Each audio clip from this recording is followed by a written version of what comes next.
Hey, what's going on? This is Tony Taylor. Welcome to Leaders Lead Podcast. I'm super excited with this podcast. What we're doing is we're sitting down and we're talking to some amazing leaders across the country. We're learning cool things about them. We're learning where did they get their leadership style from? How did they adapt that leadership style? What are they changing? What are some things that they need to work on? I want you to tune in to listen to Leaders Lead Podcast. Every single week, we're going to have new content for you. We're streaming on all the major platforms, so look out for Leaders Lead Podcast.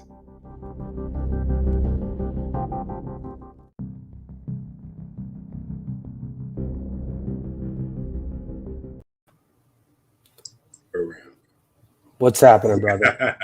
You ready to rock and roll, man? It's good. Oh, man. We are here. We are here. Right. So you've been busy this week. I've been busy this weekend. So a lot of people don't know what's going on. You've been doing a lot of stuff, and I've been pretty much picking up the rear to be able to share some LinkedIn Live so people can actually start seeing what we're doing. Plus, I'm being excited that, we're going to be participating in the 20th anniversary of 9/11. And we've shared those posts. So, we got a guest back here. This kid, I know his dad. I've known his parents over 50 years. We grew up together. Oh, yeah. So we got family in the building, huh? We got family. We got a success story for this kid. And this kid really has been able to do remarkable things because he's street smart, pretty much. Street smart to the max. So let's bring this kid in, brother. Hey, look, what's going on, Chris? Welcome to the show, brother. Mr. Tony Taylor, Hiram Figueroa. I appreciate you guys. Thank you for having me today. So Chris Rodriguez. I've heard a lot about you. Oh man, we're still doing that, man. It's like it's like the first dance with us. We get ready to freaking dance. It's like, who's leading? Go ahead, man. I'll let you go. No, go ahead, brother. That's how we're doing. That's why we do stuff live, brother. Now we're at the light. You go, I go. All right. Yeah. Chris, dude, Hiram's told me, I don't want to blow your ears out. Hiram's told me a lot about you, man. He was pretty excited. He's like, man, you have got to check out this kid, Chris Rodriguez. And now I'm looking at you. You ain't a kid, man. You're a grown-ass man, right? Listen, well, I appreciate the respect, Hiram. Hiram is an OG from where I come from. We come from the mean streets of Southside Williamsburg. You Brooklyn, paid him. Before it was Hipsterville, USA. So, I then moved into Ridgewood, Queens, Bushwick, Brooklyn. So right up the L train, M train, that's the pipeline. That's where I'm from. Really appreciate that upbringing, and a real core piece of why I think how I think, and the grind, all of the above, man. So grateful to be here. Thanks for having me. I love that. Did your uncle pay you, man? We can call him your uncle, right? Yeah. He might as well be. You might as well be. Yeah. No. He paid you. Look, man, we already got some. We got some people in the building. Go ahead. I'm sorry. Yeah. No. I've definitely shared with a lot of my crew. Look, the bottom line is, I'm not an accolades, fancy schmancy, any of the above. I keep my head down and I get it. And just really grateful that you guys think enough of my story. I'm just living it day to day. And, I'm happy to talk shop, happy to share whatever there is to share. All right. So we're ready, brother. You ready? Indeed. Okay. All right, man. So here we go. Today we're speaking with Chris Rodriguez. Chris Rodriguez is an 18-year marketing veteran with a passion for driven and growth and tangible results and branding, and with helping entrepreneurs. He has helped over 30 startup companies over his tenure. He's been able to generate brand awareness, web trafficking, sign up downloads, and most importantly, customer reviews and revenue.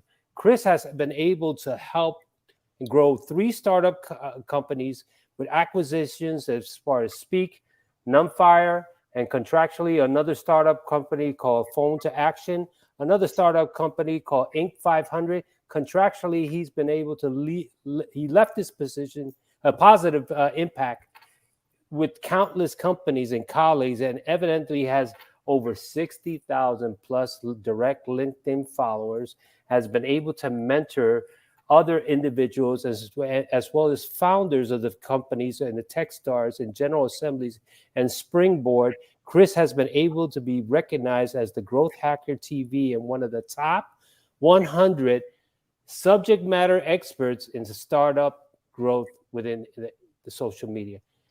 First off, wait a minute, brother. I know this guy and his dad. We go back 50 plus years. I remember when he was a kid, and look at him now. One of the best success stories from a street smart kid from South Brooklyn, right? And East New York. And Brooklyn in the house. So there you go, Tony.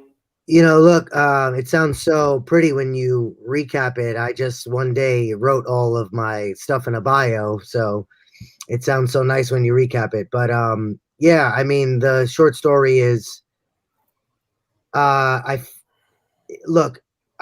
started in the music industry, not in tech startups. Learned a lot of what there is about marketing in that vertical and that industry.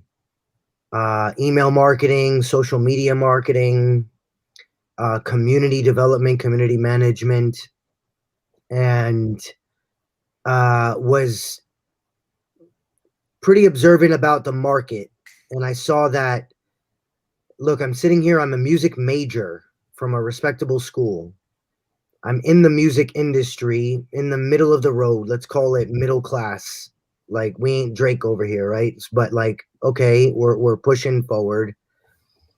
And I just saw that, you know, this is probably not the end path, but the skills are quite transferable. And, you know, I caught my eye on the tech startup market. I'm sure we'll get into some details, but that's the high level. And then I turned around and I said, listen, I just spent like a decade in an industry A. I got a bachelor's degree for industry A, but let me turn around and switch it all up and go into industry B. And I ended up being a 31-year-old rookie in this new industry. I'll say that in and of itself, no matter what happened after, is challenging to do. I learned in hindsight. At the moment, it made sense in my mind. Mm-hmm. In hindsight, it's like, yo, you're gonna just like uproot and leave a decade of X, a decade of a network, a decade of accolades, a decade of learnings. And I did. And I'm very grateful that I made that choice and decision. And I'm now 9 years in, coming up on 10, I think 10, on the startup side of marketing. And, you know, my hypothesis was true. Don't you love that? Don't you love when it all works out, when you're just like, damn, man, I was right. I'm glad that you believed in yourself, and I'm glad that we got you on the show, because there's a lot of younger folks that I'm connected with. They ask me all the time. I'm getting messages, hey man, I want to change careers, and I see that you've did it a couple of times, and they're always asking me questions like, am I a quitter and am I this? But I like how you said that, man. You said it so eloquently that you just put your head down and got it, man. I love that. I want to applaud you for that. What was going on in your head, man, when you decided to make that shift? Well, there were a couple of experiences that I had that were monetization based, and I didn't like the way that the unit economics were falling for a person on the business side of the music industry. You get a piece of a piece. And when you get a piece of a piece, And like I alluded to, we're talking the middle class of that level. So you're getting a piece of a piece of a piece. I just felt that I was personally, selfishly capable of more. And, started to look at the board that way and saw that, hey, listen, I could be the same dude doing the same stuff, talking the same talk, and yet make 2x, 3x, 4x more. This doesn't really make sense in my head. It doesn't compute. And the other part was that I was essentially living two lives. I had a full-time gig, and then I almost put the joke is like I put my bat suit on and I did the nightlife, right? There's a 9 to 5, and then there's a 5 p.m. to 9 a.m. And that's a tough life, to be living two gigs and only be really monetizing one of them. I was about it for a decade, but, logic reigns. So I decided to make the move. And like I said, glad that I did, for sure. Good on you, man. So Good look, on brother, you. Yeah. So a lot of people don't understand that you just fell in love with this process because you had a passion, had a vision during the times of your upbringing that we know we come from that same environment. It brought you to a place of being clear and concise of what you wanted to do, while everybody else was being, finding themselves and driving the freeway of average. You went opposite. You played offense. You decided to do something. You kind of disappeared and more or less became who you are. Can you just more or less unpack that, Chris? When was the defining moment when you saw something and you started to go opposite versus the rest of the people? Yeah, well, I think for me, like I mentioned, the look at the bottom line is the money, the monetization part was a key driver. Let me be clear. There's no cerebral answer I could give that cannibalizes that. So let's be clear on that.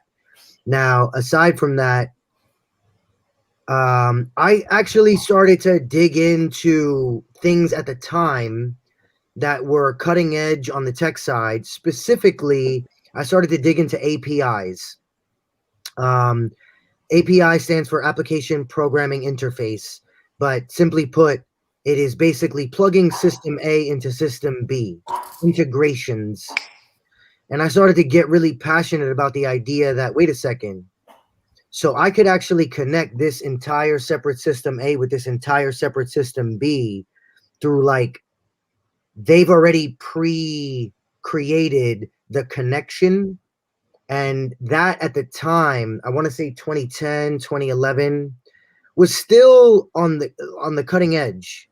Now it's old school. But at the time, I was so passionate about that concept, and I started to dig into companies that were in that space. And it ended up that my first startup company that I joined was actually a player in that space. So it all kind of came together. But that was really how I first started to dig in. And I started to understand, wait a second, these are, I don't mean to downplay any, startup success story at all. I'm trying to be these people. Let me be clear. But these are average Joes like you and me that just went after it, that had a plan, that understood that the X step process, and here we are. And I'm over here researching this thing on a website. And that was just very impressive to me. And so I started, that was the hook, man. That was the hook. And I just started to dig in from there. So with that being said there, when did you decided to make it a plunge?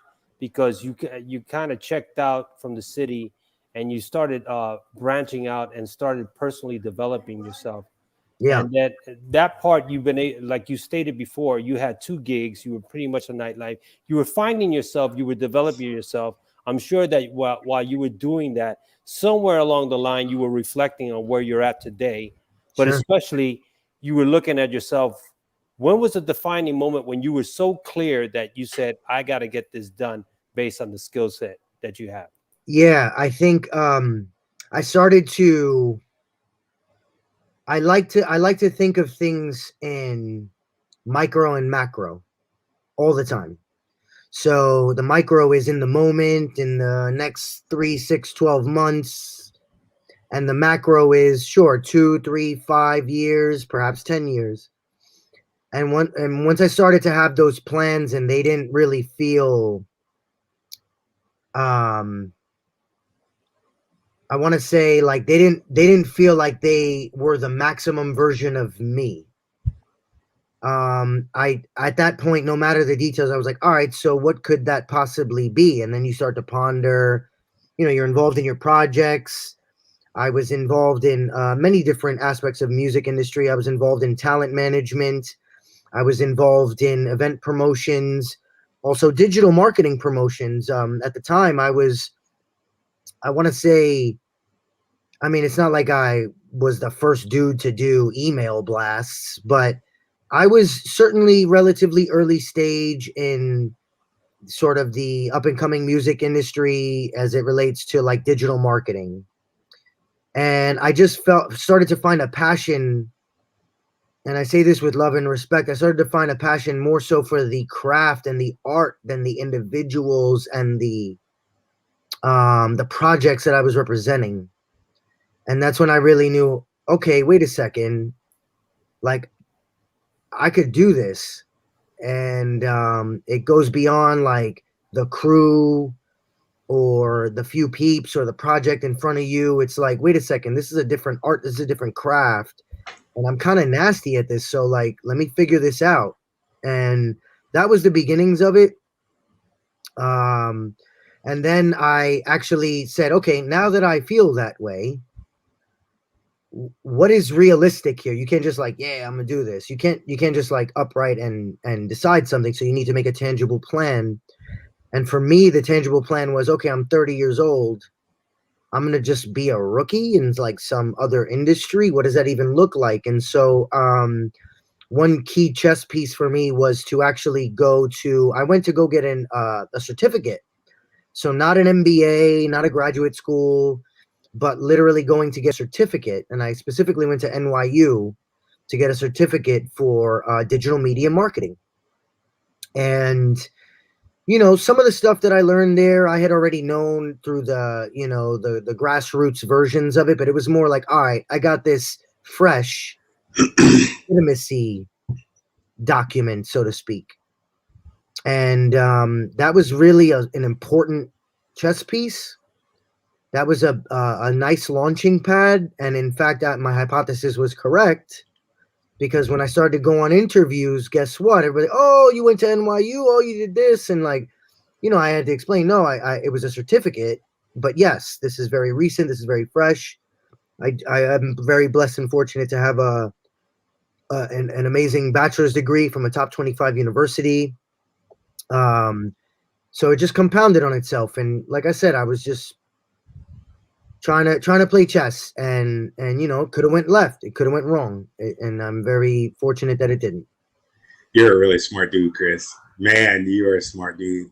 I think everybody see the determination and grit inside of you right now. We got a question. Any recommendations? My neighbor wants to change careers into the AI, internet, and or computer world. What do you recommend, brother? Yeah, well, first and foremost, partially what I just shared, which is the idea of fresh market legitimacy. And I chose to go a certificate route at a particular school rather than doing the 2, 3, 4-year version. This was a summer. And I found that at the time, I got the best bang for my buck if I went that route.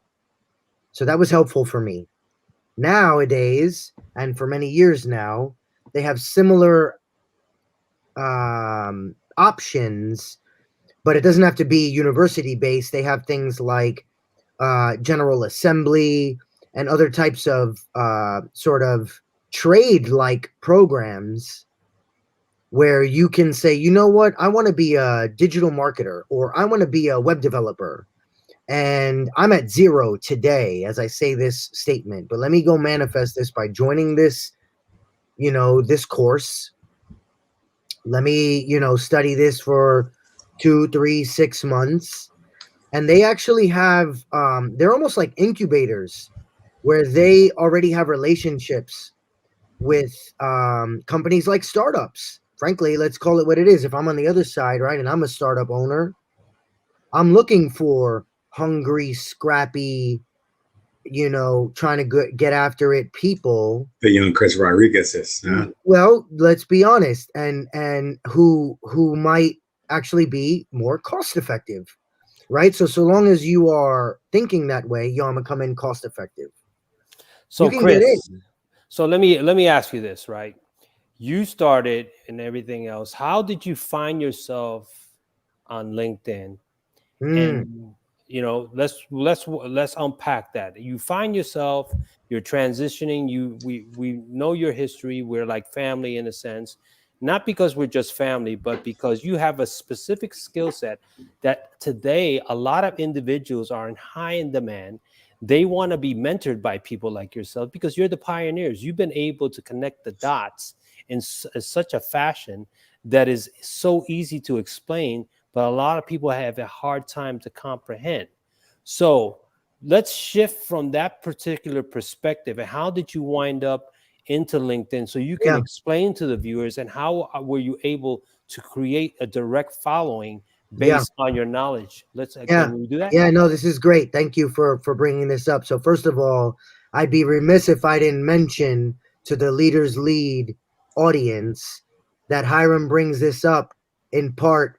He's the lead here. Hiram is an expert at LinkedIn marketing, and so I'm just trying to catch up. Yes, he is. So aside from that, and I've mentioned that to Hiram many times, aside from that, my story of LinkedIn is actually a very real world story. So when I was still in the music game, the first chapter, everything I just told you all, I vividly recall going to a music conference, the ASCAP Music Conference in Los Angeles. And I'm talking about, like any conference, you have booths, right?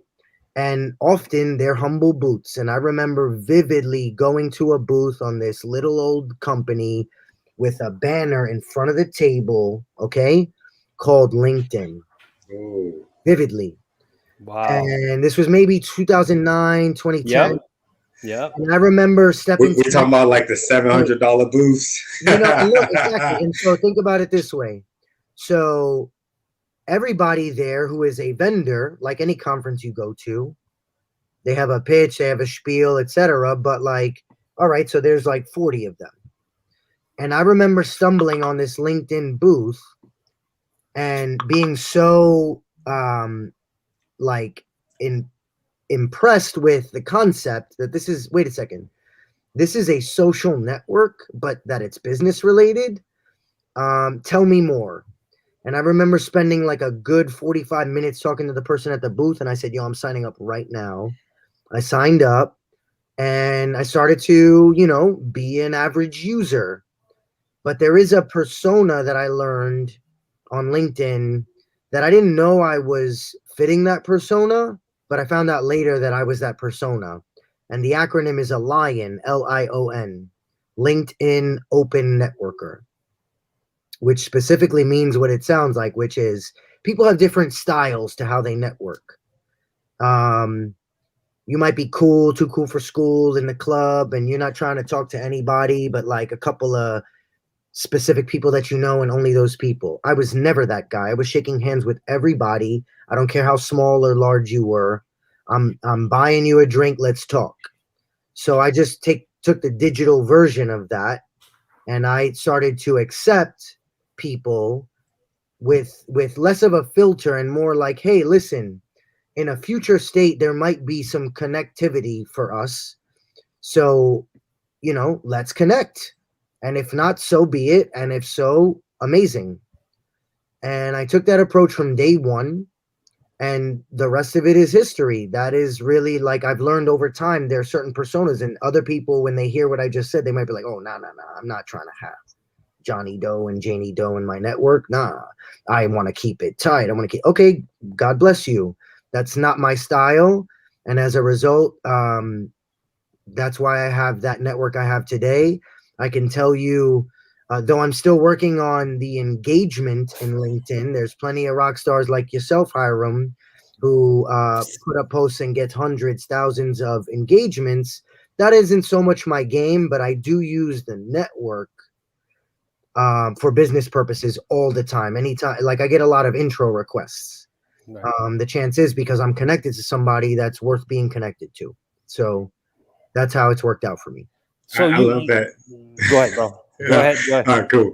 I love that. I love that you connect with everybody. I was just talking to somebody a couple of weeks ago, and he said, "Oh, well, you have all of these connections. You should probably drop some connections and just have them follow you." And I'm just like, dude, that don't make no sense. Like, what's the point? What's the point of that? Like, I don't get it. Like, I'm the same way, man. I want to buy everybody a cup of coffee. What do you think about those people that aren't like that? That they're just like, you know what? I'm only going to connect. There's some people I know that you don't have 10,000 followers, they won't connect with you.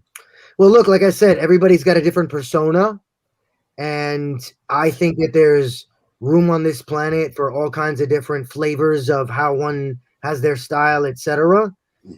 I respect them all. In fact, as a marketer, I try to know what those persona styles are, how people think, so that I can connect with those people, directly in that way.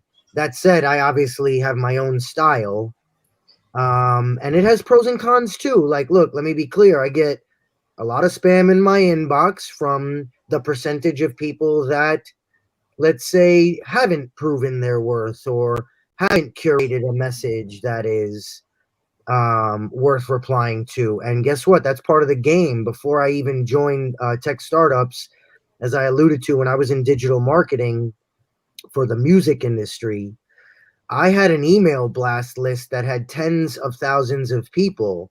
And that was my monetization strategy. I had tastemakers that were on my list. And so guess what? You have to have a tolerance. The same way if you're a personality and you go on a screen and someone starts to poke at the blemishes on your face and this and that, you got to have some tough skin for that, right? And like when you're an email marketer, there's some people who will unsubscribe, no big deal.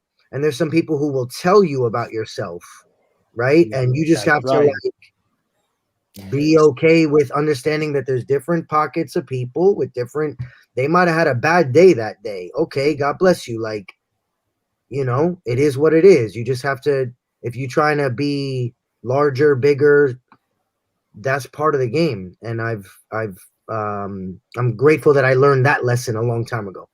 You know something, Chris and Tony, we go back. I've been on this thing. I've been on this platform since it first came out. I'll tell you that right now. And but that's 2 days after they had the booth. Right. So real quick, I just found it was very professional back in the day. And I noticed that it was so professional. I didn't see a lot of veterans.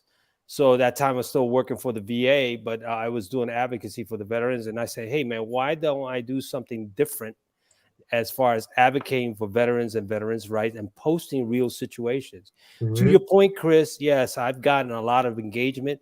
Don't ask me how that's happened. It just took a life of its own. Like you stated, I think everybody has your niche. Tony has a niche, you have a niche, and I have a niche. I've been able to, especially, I can honestly tell you, during the pandemic, where everybody was being Zoom babies and freaking social media babies, they were just Zoom babies. They were just they were just screaming on there because they've lost a sense of reality of touching. So the only sense of communication was going on LinkedIn. If I can't go outside, let me see what's going on. Then you start seeing the people that really don't understand the value of this platform, because we all know as professionals, this is our digital business card. And people really don't understand that now, since we evolved from that, is that we take it seriously. And this is one of the most serious platforms as far as networking, business marketing, creating a circle of influence, being an influence, and finally monetizing the worth and the niche that you really bring, because then you become a subject matter expert. For Tony and myself, we've been able to collaborate, and I was surprised that, we talked about it, Chris. I've had like 2-3 posts. They've got 3.5 million, 4.1 million. Unbelievable. But the thing about it is I don't yearn for that. It was just more or less to be able to bring that. Now you're starting to see a culture right after you, Chris, and between Tony and myself that are wanting to get into this type of in the game, but they're trying to take shortcuts. And us as pioneers, and you especially a subject matter expert, there's a science to that. Mm-hmm. There's a system to that. Mm-hmm. And people want to be able to say, how can I create this much following? I've seen people with 1 or 2 million followers. I go, how the hell you do that? Mm-hmm. And they do that. But now, as we're going more into technology, the artificial intelligence, people are more focused on social media now than they were last year, 5 years ago. Wouldn't you agree? Yes, and you know what? I want to address one of the things that you just highlighted. You had said the business card. It's like the new digital business card, or I would extend it to say the resume, obviously, right? Right. And one thing, a couple things is my user behavior changed. What was once working really hard to format a Microsoft Word document, save it as a PDF, say you're interviewing and you send this attachment doc. I stopped that behavior a long time ago. And instead, I went against the grain and said, you know what? Go to my LinkedIn. LinkedIn.com/IN/ChrisXL. Go to my LinkedIn. And if you go to my LinkedIn, you'll not only see the same stuff you would have seen on this Microsoft Word document anyway, but you'll also see a little bit of, I don't know, like a little bit more substance to that context. Not to mention the fact that one tactic that I used, I don't want to say like intentionally, like it's sinister, but I have proactively throughout my career asked anyone who I've done good work with or done right by if they can say some good words on my LinkedIn. If not, no harm, no foul. I'm not taking it personally. Much love. But in the event that they have 10 seconds, I would be very grateful. And in fact, that has manifested that positive energy and the work ethic. I only realized after time, because I was just rolling. After time, that ended up becoming, oh, wow, like a good amount of amazing people that I genuinely find awesome, amazing people that I have really good relationships with, or have done like that interaction we had was a memory that stays with me even now.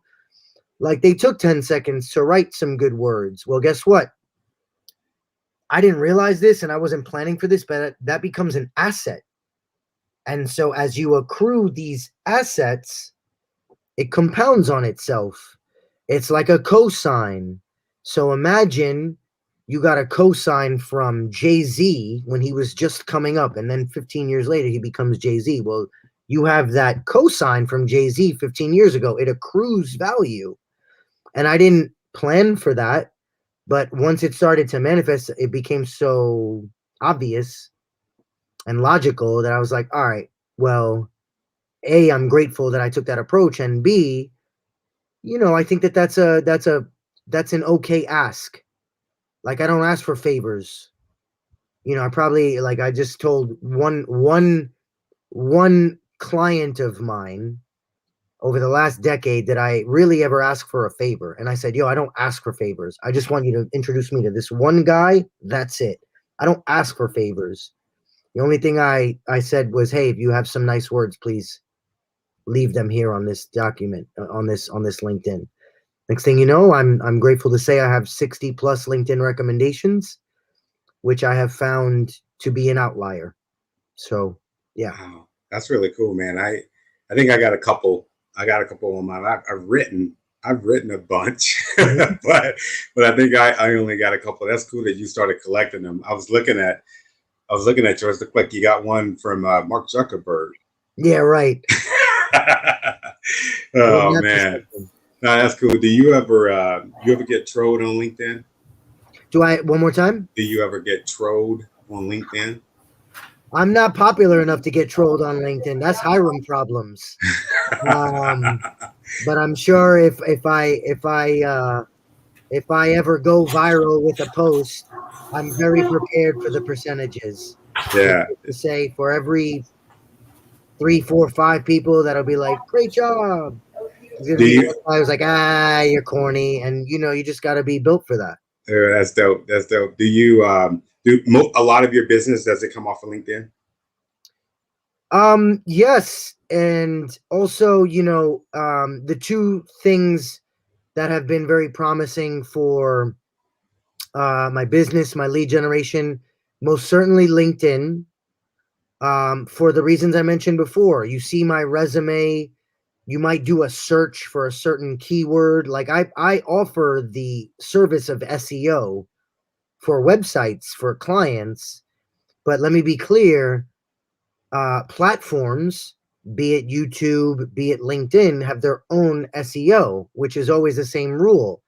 If you are optimized for certain keywords, you're going to get more traffic than a person who is not optimized for those keywords, than a piece of content that's not optimized for those keywords. That makes sense. And so initially I was just documenting things I've done. I then learned, oh wait, people are searching for these things that you've done, and you come up in these searches. So you're getting a lot of impressions, and I have certainly gotten a good chunk of cold outreach from that. And similar to the lion LinkedIn over open networker mentality, I also keep my calendar open, so I take calls. And occasionally I'll have like all right, great, nice to meet you, peace out, if you ever need anything, holler. But like, okay, that was a half an hour.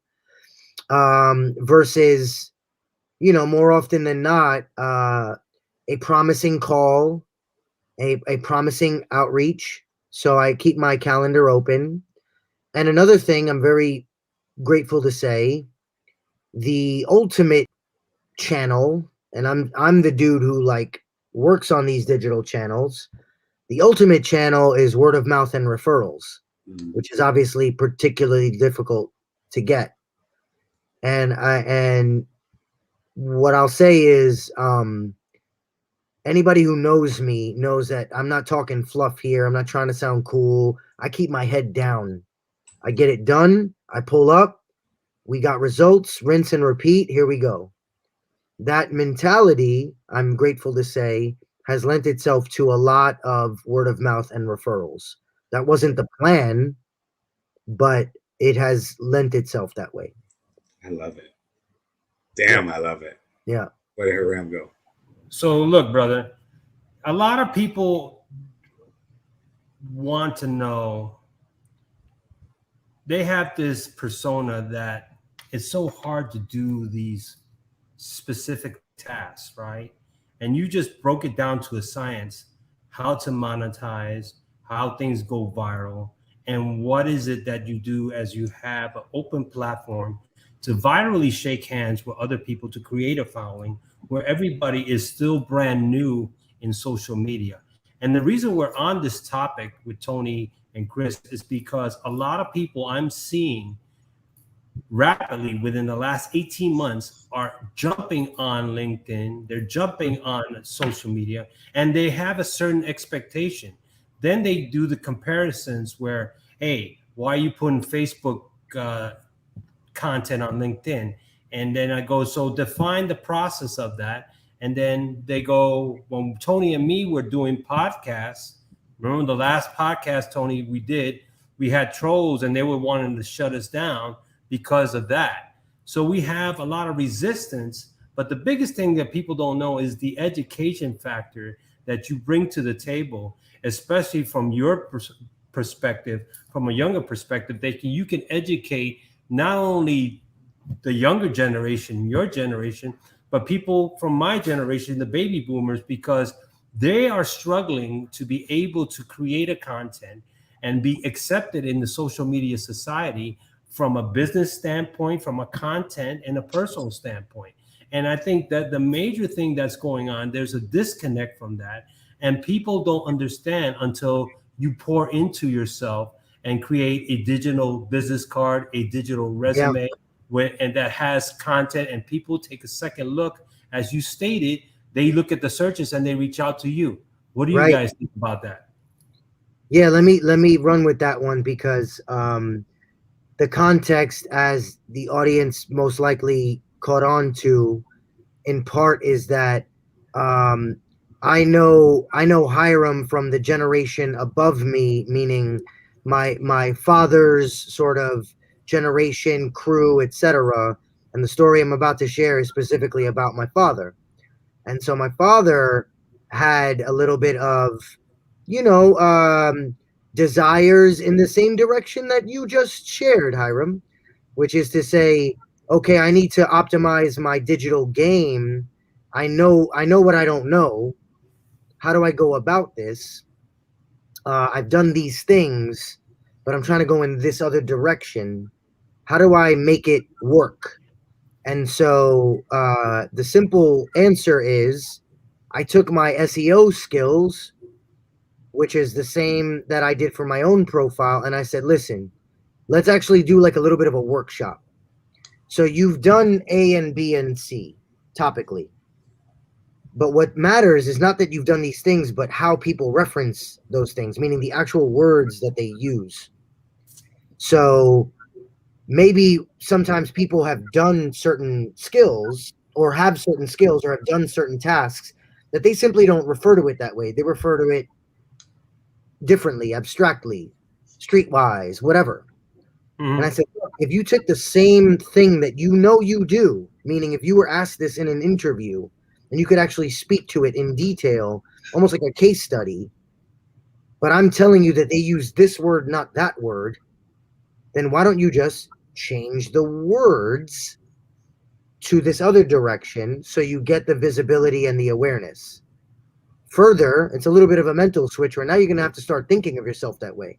You used to think of yourself this way, and you're the same dude. You ain't lying. You've done these things, but now you need to talk about yourself in this way. Same guy, same details, but now you're over here. And like anything, new behaviors require like a little bit of onboarding, a little bit of practice, a little bit of bumpiness. But eventually, he started to reference himself with the case studies in mind, with the LinkedIn profile type for this other direction. And nothing was fallacy, nothing was a lie, nothing was exaggerated. It was just thinking of yourself differently and positioning yourself with the rules of this game in front of you.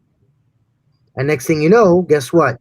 His inbound went up, his job offers went up, his interview opportunities went up. He started to use his LinkedIn profile rather than the traditional, document style. And he now has a very promising career in this other direction, which had always been, he just didn't categorize himself that way, nor position himself in the market that way.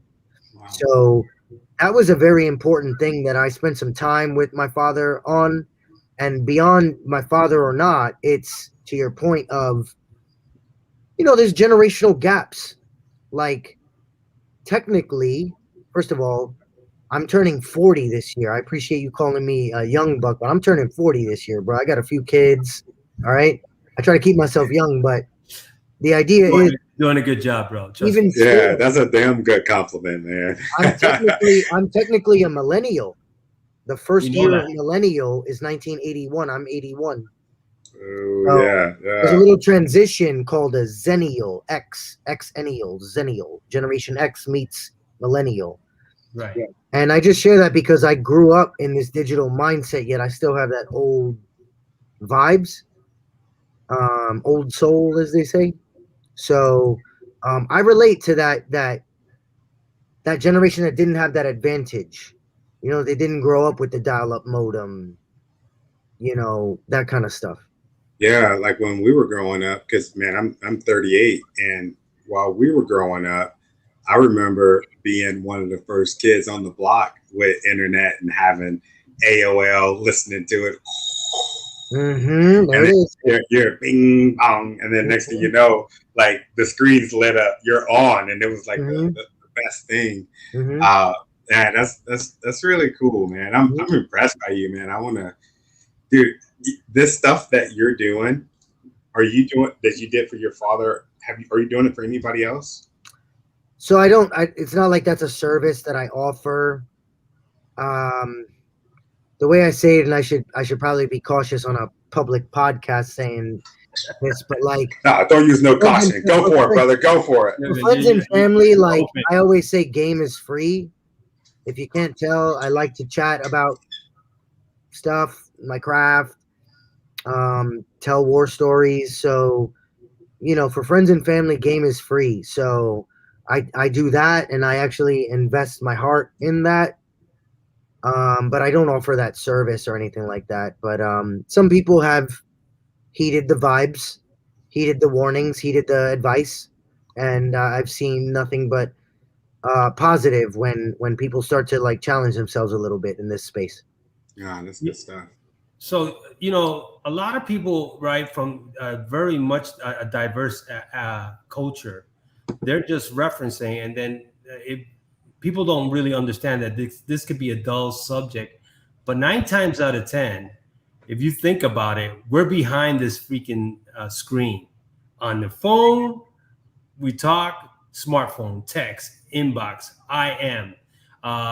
It's more like people going into like Snapchat or other social media sites. People take it for granted, and then when we talk about business, it becomes dull until it's a necessity. Hey, I'm looking to up my game. Mm-hmm. I'm looking to, for people to really catch my eye.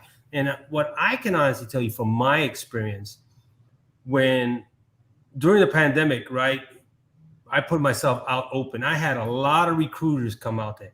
You're expert, you're doing everything else, but they suck. Tony and me talked about that because they overpromise. They look at your freaking profile. Don't tell them what I said about recruiters. Yeah, I know. We're trying to major F-bomb. But here's my point, right? Generation gaps, right? And we're going like this. They look at myself, they say, you do an outstanding job. But guess what? This is what's going on. There's people my age group that are suffering from social media age discrimination. Okay. And a lot of factors, because I never thought about that. That's right. Because if you really think about it, the pandemic has changed the game, the work game, the entrepreneurship, capitalism. We're in a form of socialism, and we're in a form that, hey, we're dependent, but we're not dependent. And what's happening is the cost of living and everything else is going up. But people are still young enough to work, but they don't have the specific social media marketing skills to market themselves, just as you stated to your dad, to be able to have the opportunity to close a business deal, because everything is so cyber, so neutral, so bland, and they're not having a physical engagement. What do you say about that, Chris? Yeah, look, I think part of it is willingness. And what I mean by that is to say, like anybody, if you have X number of years doing a thing, whatever the thing is, and someone tells you, hey, why don't you try a different way to approach this thing?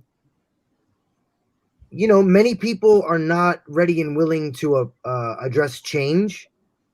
I have found myself to be, and I don't say this with pride, but I have found myself to be particularly unique, that I'm so willing to take risks and so willing to make change. Like, I mean that to say, I wish there were more people who think that way, and I found myself to be a little bit of an outlier there. In my opinion, more people should see very clearly, I'm doing X ain't working, how do I change? Right? The analogy of weight loss. I got an extra, let's say 20, 30 pounds. I've been doing it this way. This way is not working. I need to try a different way. If you're still on this path, what are we going to say here? So as it relates to social media, I think at the end of the day, there are a few key rules. People need to, A, be aware of them. If you're not even aware of the rules, then obviously that's a challenge. So awareness is key. And then B, once made aware, you need to act accordingly. And if you're not willing to act accordingly, then obviously the lack of results that you get, you need to at least be aware that, listen, I was told the game and I'm over here. So obviously I'm not following the game, and therefore that's what happens. Any perception otherwise is kind of silly.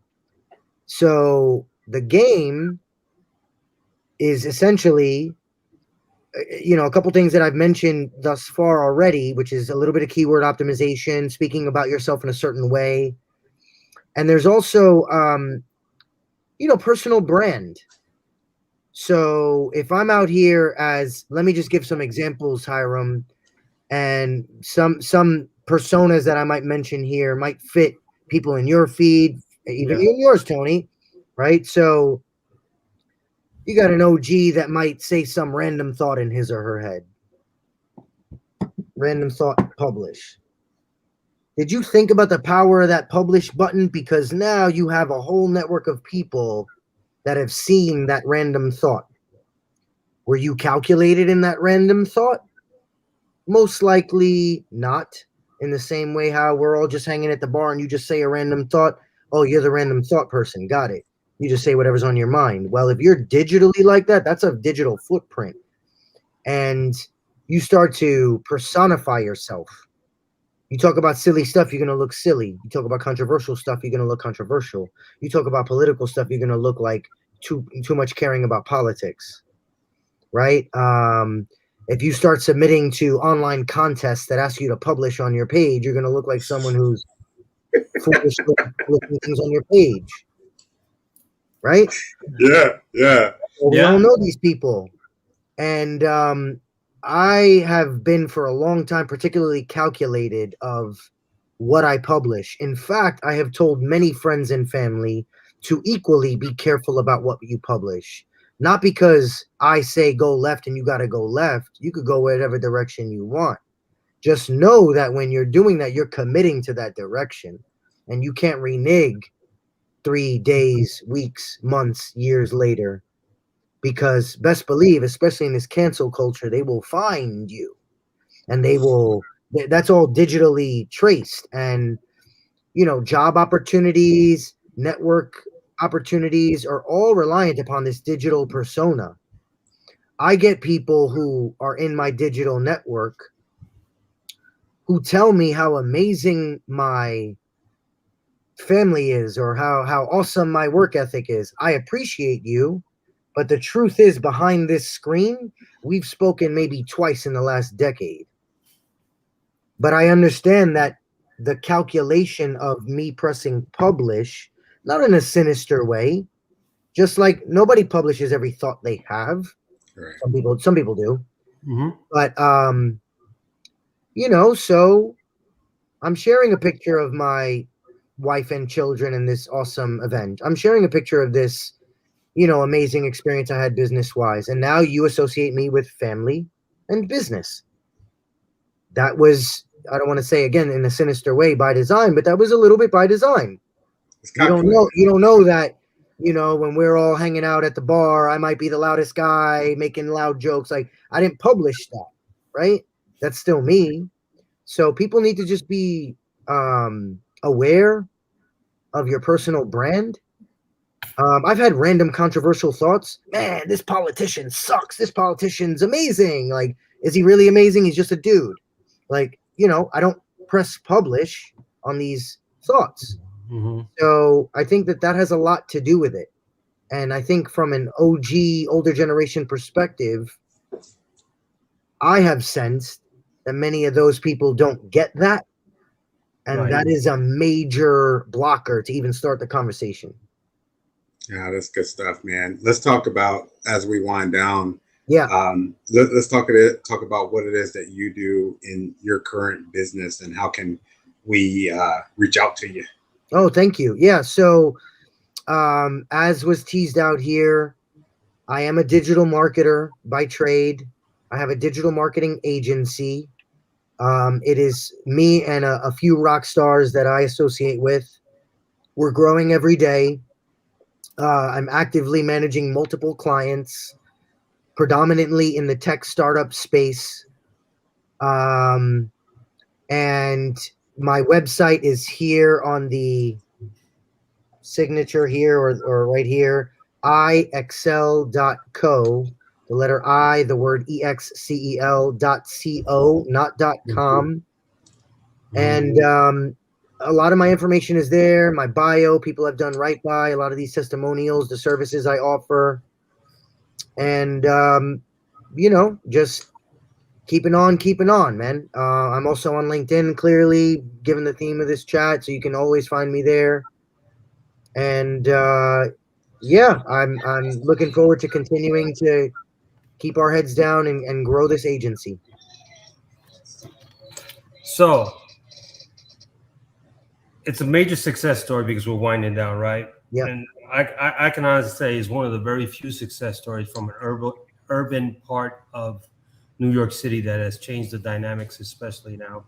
And I really applaud you for taking the time out to come out here and share your vision and especially share your experience because, I love your dad. And I can honestly say that on public because we go back 50 years. I treat you like family.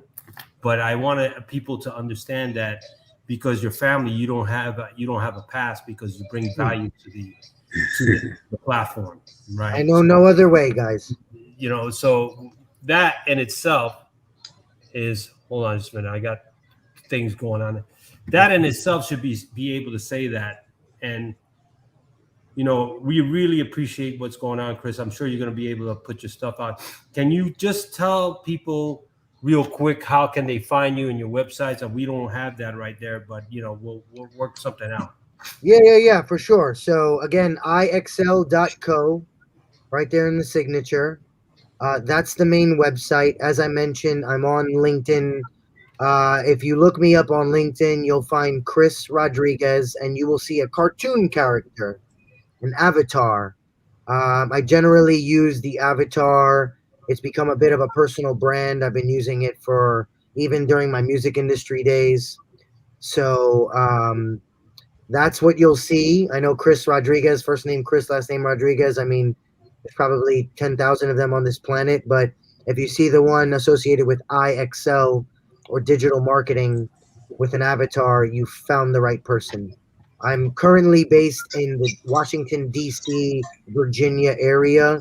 Yes, native New Yorker, born and raised, Brooklyn and Queens, but have been residing in the D.C., Virginia market for over 5, coming up on 6 years. Living in the burbs, keeping my head down, getting it done. Always willing to come out to any major market.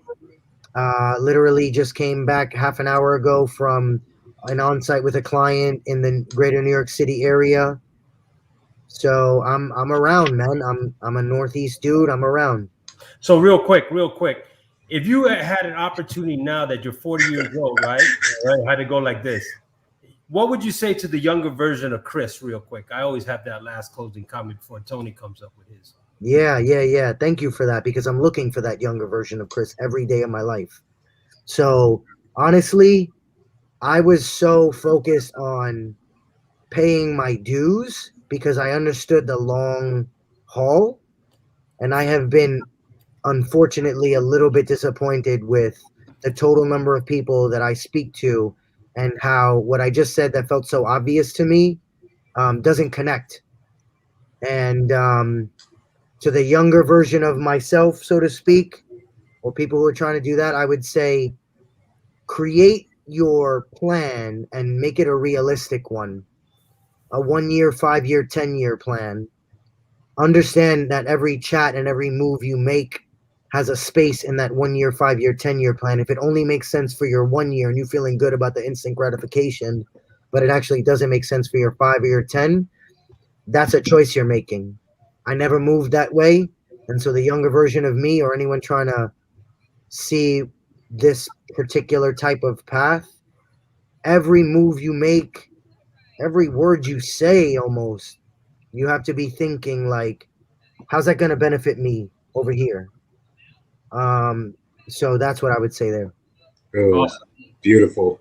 So when it's all said and done, right? You're done working, you're done parenting, like you're in the ground. What would you want us to think about you? Like, what do you want your legacy to be? Tough. Well, ideally, in a future state, I will have made some sort of level such that I can make some real decisions that I really hold true to my heart. That would be the real answer to what you just asked. Like, I have some weird visions that I'd like to impact some social issues that I deem to be important enough to care about. I'm a diehard sports fan, so a guy that I pretty much swear by, Gary Vaynerchuk. He's also a diehard sports fan. He wants to buy the Jets. I mean, hell, I'd like to buy the Knicks off of James Dolan. So I got a lot of work ahead of me to even make that sentence half of a real one. But in terms of like today, the real Chris, I hope that everybody that I come across just feels like they had a very real, transparent, genuine experience with me. Whether it was, obviously, I hope for them to be mostly good ones, but even if it was a bad one, I'm aware of those things. I lose sleep over them. I try to fix them, and so I just hope that people feel like I was a real dude who did right. That's just how I try to move. I feel that way, brother. Man, dude, this has been really good. I love the man that you are, man, and I can see why Haram recommended you with so much praise, dude. It's been a freaking honor.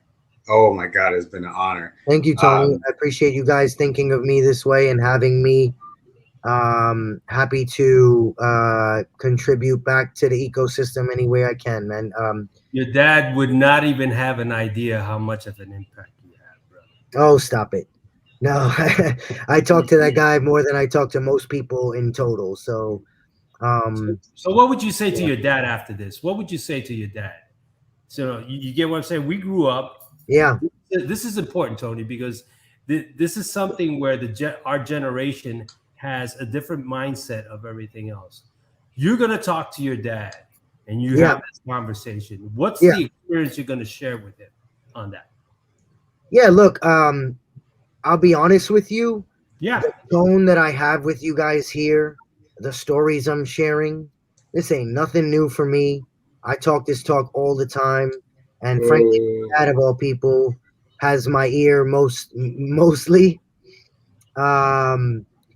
So and vice versa, right? I'm talking his ear off all the time. So all I could say is that, hey, listen, can you imagine that I was just being myself and like it added value to a room of people? That's pretty cool. That's it. This is me every day. I see my mom leaving a little chat there. Mommy, I love you. That's amazing. It's good to see her, man. Tell her I'm proud of her, and it's for our culture, Tony, as far as diverse and being from the Puerto Rican culture, it's very important to uplift our own kind, especially when they're doing something. People don't understand the strong sense of diversity, and they need to understand that now American society has changed where the diversity is the majority and has changed so much that people need to take notice of what's going on. So I'm proud of you, Chris and Madeline.